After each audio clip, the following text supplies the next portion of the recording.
Hello, everyone. My name is Arlene, and I'm the Bloom Service Manager as well as a Training Associate for our Bloom team in Scotland. Bloom is a UK-wide programme which supports young people's mental health resilience, delivered in schools and colleges to 14 to 18-year-olds by Mental Health UK. Bloom equips young people with the tools and knowledge to maintain their mental health through life's transitions.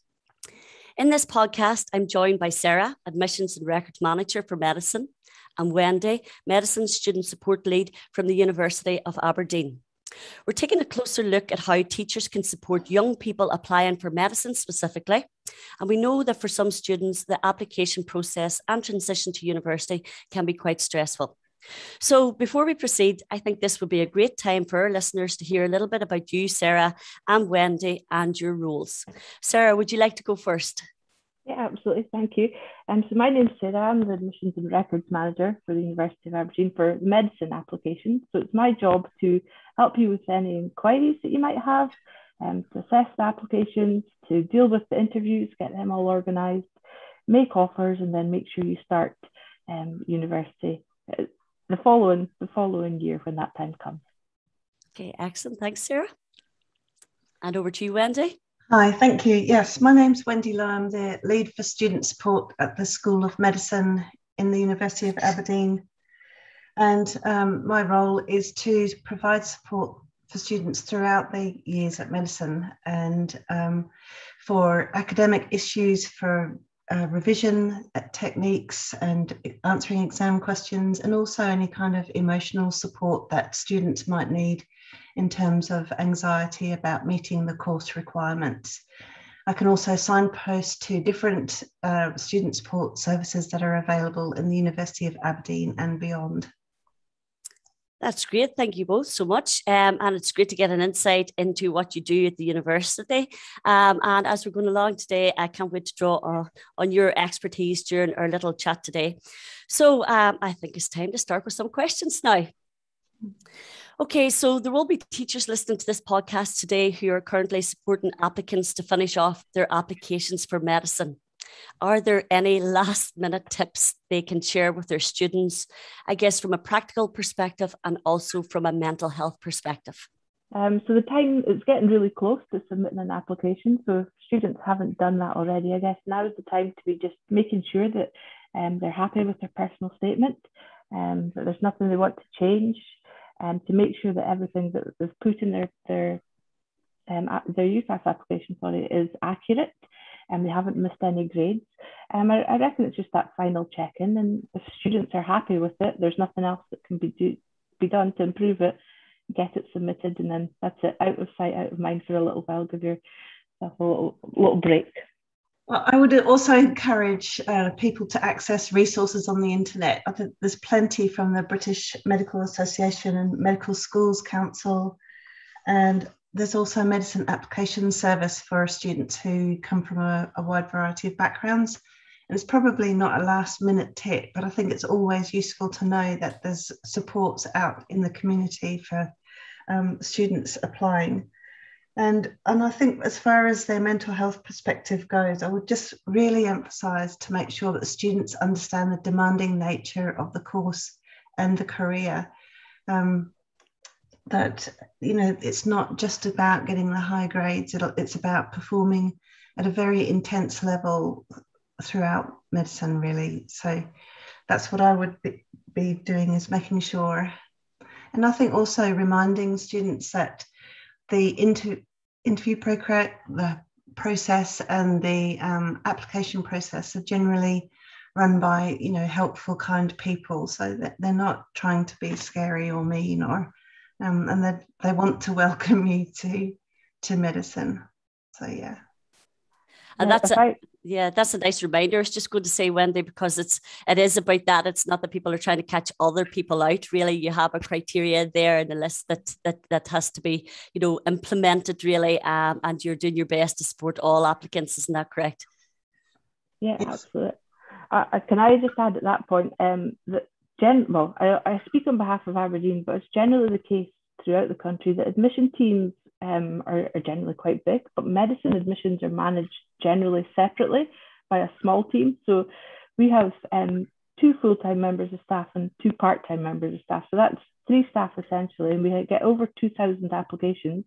And we take the time to look at every application individually. You've put the time into preparing it, so we take the time to assess it. So it's not a quick process. So when you submit your application on the 15th of October, without fail, about 2 days later, we'll get an email saying, I haven't heard when I'm going to be invited to interview. It does take a little bit of time, so don't be put off by that or worry about that. And if you do have queries, just get in touch with the admissions team.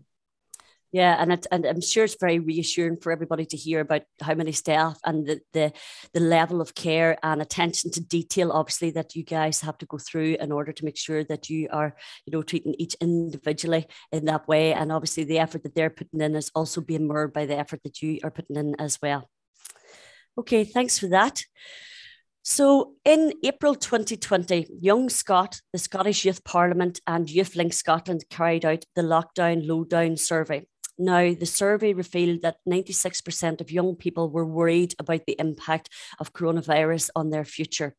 Concerns around the impact of coronavirus were similar across the demographic groups, with all selecting the impact of the virus on the future as their top concern.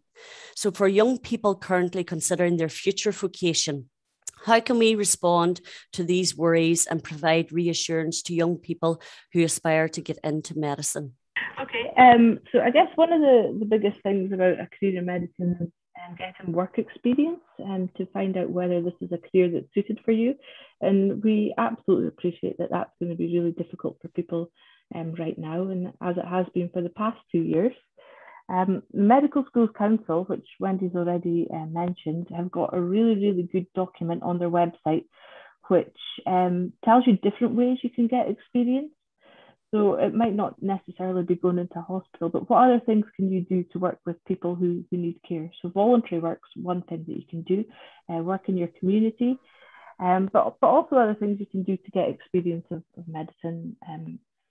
There's been many medical schools now who've developed some virtual work experience packages.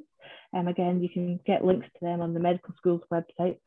Going along to open days and speaking to medical students, speaking to staff, that's another useful thing to find out their experiences and find out whether it's something that you would enjoy.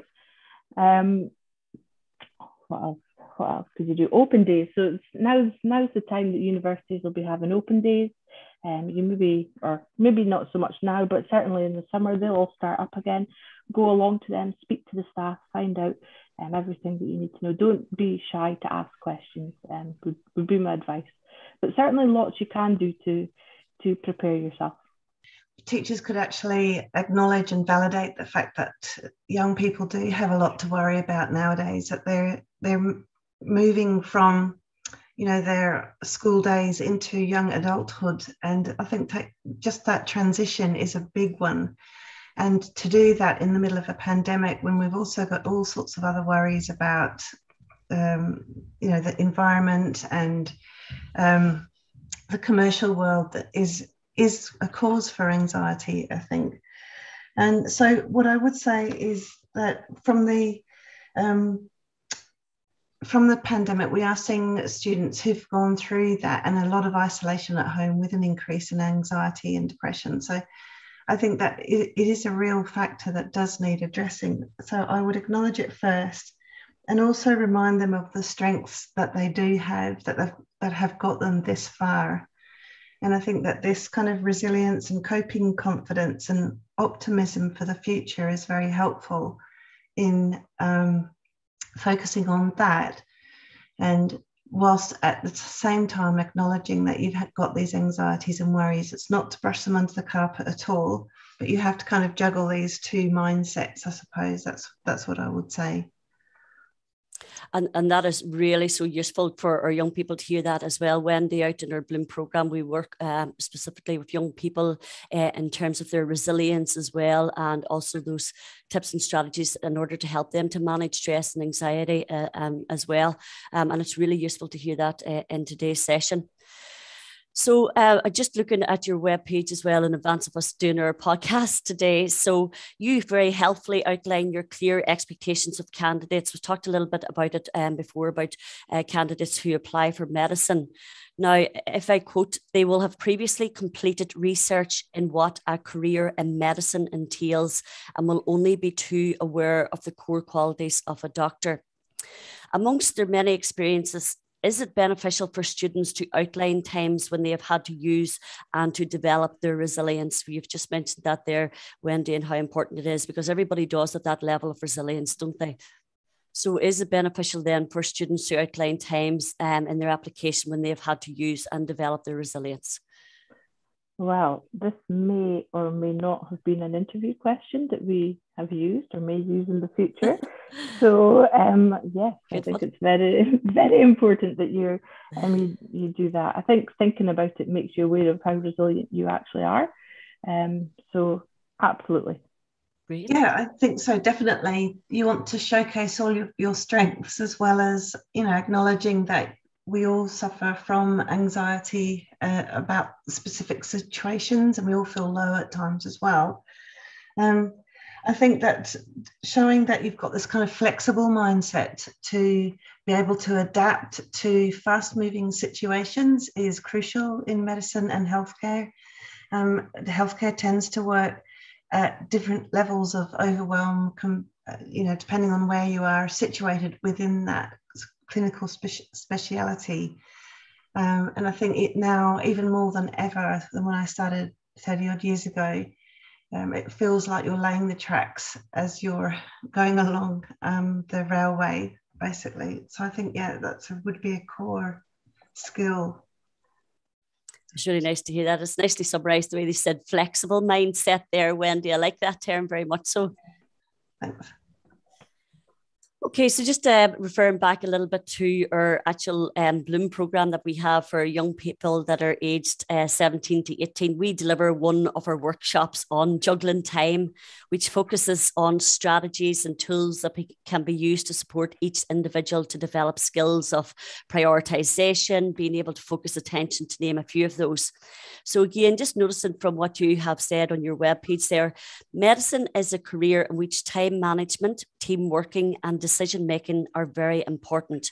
We look for candidates who lead full and busy lives as well as achieving academic success, as this tends to reflect the lives they will lead after qualification.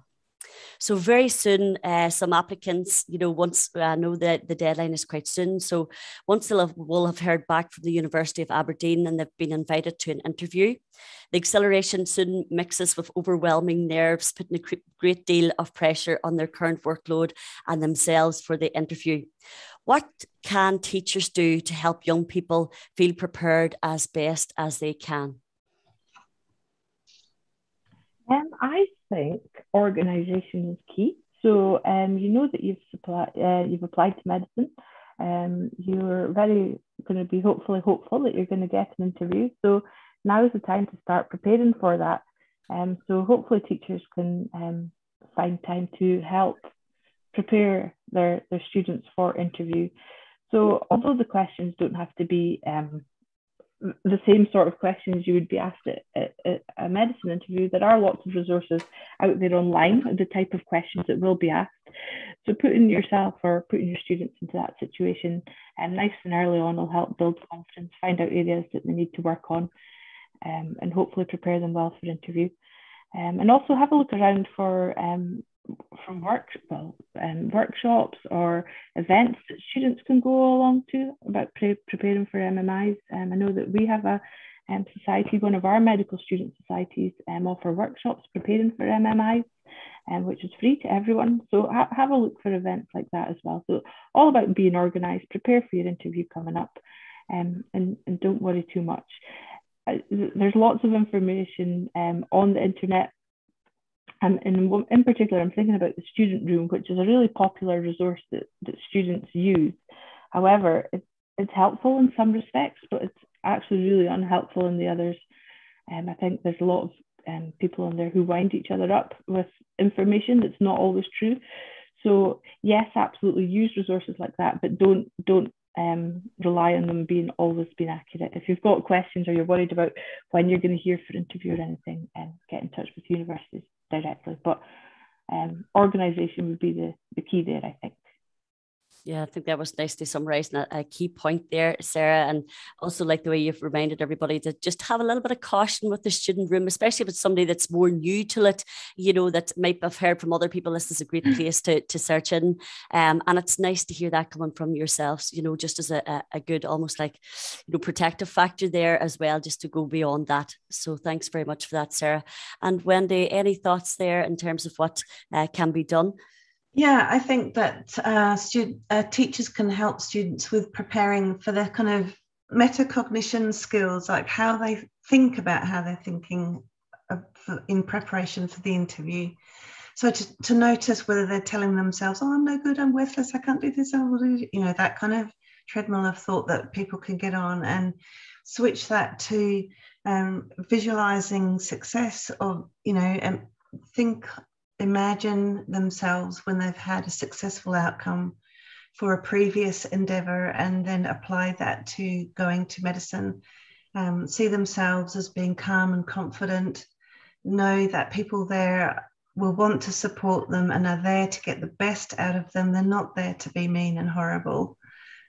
So we know that if students will perform best if they feel comfortable and well received. So I think, you know, those two things, knowing that they've got the skills already or they wouldn't have got this far, and they're going to be received well, and to keep an overall picture of what they're thinking and how they're thinking and what they're telling themselves is just so important. And yeah, I would really emphasize that now. It's an important life skill, really.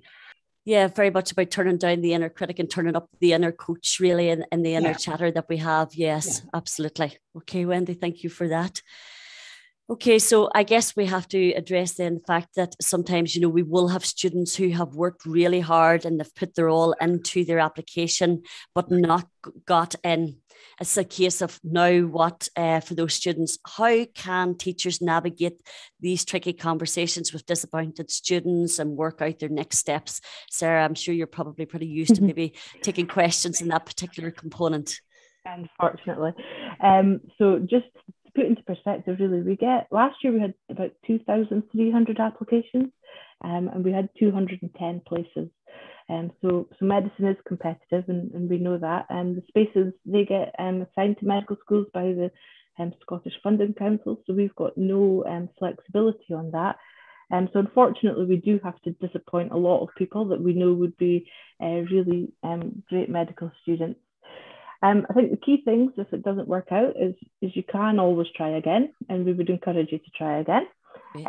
We're more than happy to provide feedback at the end of the cycle. So when we do our rejections, we put details there how you can get feedback. We just ask you to write to us, and we'll organise that.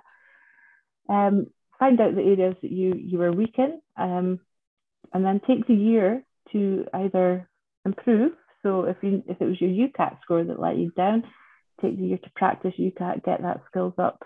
Maybe go and get some more experience, so perhaps a part-time job. So you can do that, maybe take a gap year, or if you weren't up for that, you can go away to uni, do another course for 3 or 4 years, and then apply when you are in your final year of that other degree, and then apply as a graduate. So we get lots of graduate applicants applying for medicine, so that's not unusual. Sounds like there's a number of different options there and different routes then that can be taken. Wendy, what would you think then? Could you add then to any other tips for teachers then, and having those tricky conversations with, because disappointment's such a big thing for everyone and for our young students particularly, isn't it? Well, again, I would acknowledge the disappointment and really validate that, because you know, if you set your heart on something, it's really hard to then change tracks if you think that's what you want to do. And I think for medicine as well, it is a really heartfelt vocation. People want to do it for, you know, for lots of reasons, and it means so much. So I think that's what I would focus on and encourage teachers to focus on, is the meaning of what medicine is for students, and see if, you know, apart from applying again with Sarah's great advice just now, see what else there is that would provide that meaning for them. And ultimately, they may find something that does meet those needs, but it's in a slightly different field for whatever reasons, whether it's your UCAT scores or experience or something like that. But I think that I would really encourage teachers to validate the disappointment and the sadness, because it's a big thing, and then explore the meaning of it with the students and see what else is there. And that's actually, you know, it's very kind then to come in and be able to do that and just hold space then for the young person who is going through that disappointment, really, Wendy, isn't it? Believe it or not, everyone, we are at our last question already. Time flies. So just thinking about our school-aged applicants who have built up a wonderful supportive relationship with their teachers and their school community. And it's always interesting conversations going on at households at this time of the year, probably. What reassurance can we give young people and nervous parents or guardians about the support available at university for such intensive programs like medicine, especially in relation to mental health? Yes, we have a range of services. We have the medical school student support, which I'm the lead for, which is there, as I said at the beginning, for any kind of academic and pastoral issues. So if you need to talk about how, you know, maybe you're feeling anxious about managing, and especially with the exams coming up, then you can come to student support and do that. And we can put in place strategies and coping plans to deal with anxiety. But I think one of the great things about medicine is it has a regents scheme, and what that is, it's a personal tutor from the medical field.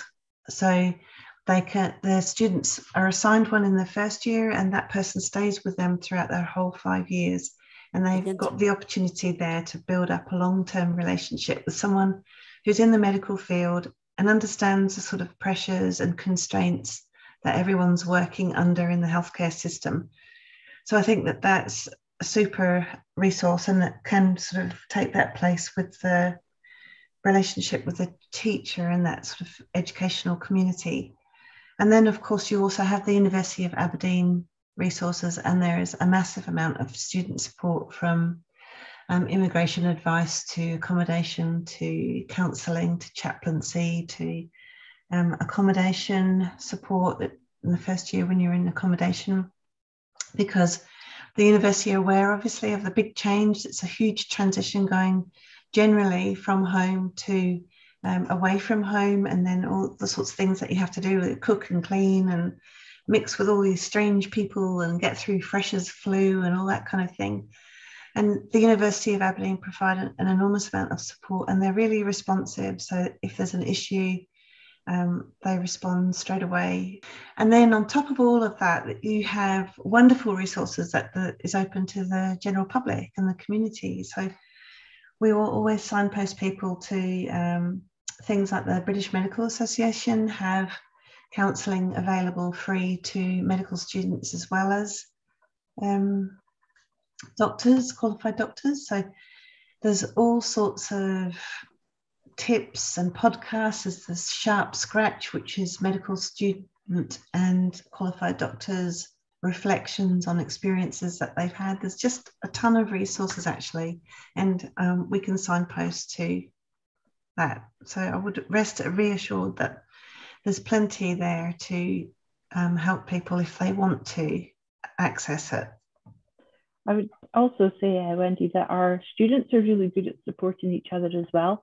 Yes. In first year, we have two schemes. We pair students up with a senior mentor. So new students come in and get paired up with a student in fourth or fifth year, just to keep an eye on them, somebody they can go to if they've got any questions. We started that scheme last year, and it was a great success. So I think we'll be doing that going forward now. And also one of our societies, MedSoc, they're one of the biggest medical student societies that's been around for a long, long time. They pair our first year students up. They buddy them up with like a mum and a dad from second year. So they've got a little family there that they can go to for support throughout the year. I think just listening to that, you have provided so much reassurance, because there's always a feeling of nearly the unknown whenever people are so used to the school, the secondary system or the college system, and then moving in then into the university system. So like that is just, you've listed so many opportunities there for young people. I love just the sound of almost like that buddy system. It's nearly for young people that are used to maybe something like that in secondary school, to think that it's coming along, and almost like that family dynamics there as well that you've mentioned just now. Wendy, you've given us lots of good ideas there in terms of, how responsive the organisation is, and the number of resources that you have there, and signposting, and not just for your students and beyond that as well, which is absolutely fantastic. And I am really sure that people will be delighted to hear that as well. So thank you both so much for coming along today, Sarah and Wendy, and for helping Bloom to create this resource for teachers. And I have no doubt that it has been very informative, and hopefully will enable teachers to further support their students when applying to medicine. I've certainly learned a lot today about the process that is going on, and also that reassurance about, how much support there are for young people, and the level of attention as you would ordinarily expect from the University of Aberdeen for their students and their applications as well. Medicine is a competitive programme to apply for, and it is an intensive programme to study. And it's vitally important that we have these conversations around support and protecting mental health as well. So thank you to our listeners for listening in today. Please do share if you feel it could help other colleagues or school or college communities. If you're keen to continue adding to your teacher's toolkit, we're, as in Bloom, running free online teacher training this month, with further dates to follow as well. Now, below you'll find a link to the article for this podcast if you'd like to find out more about the Bloom programme or medicine at the University of Aberdeen. Check out the links that we have provided for you. We also have included contact details, so feel free to pop us an email as well. So thanks again to Wendy and Sarah for providing us with so much useful information today. And goodbye for now, everyone, and thank you.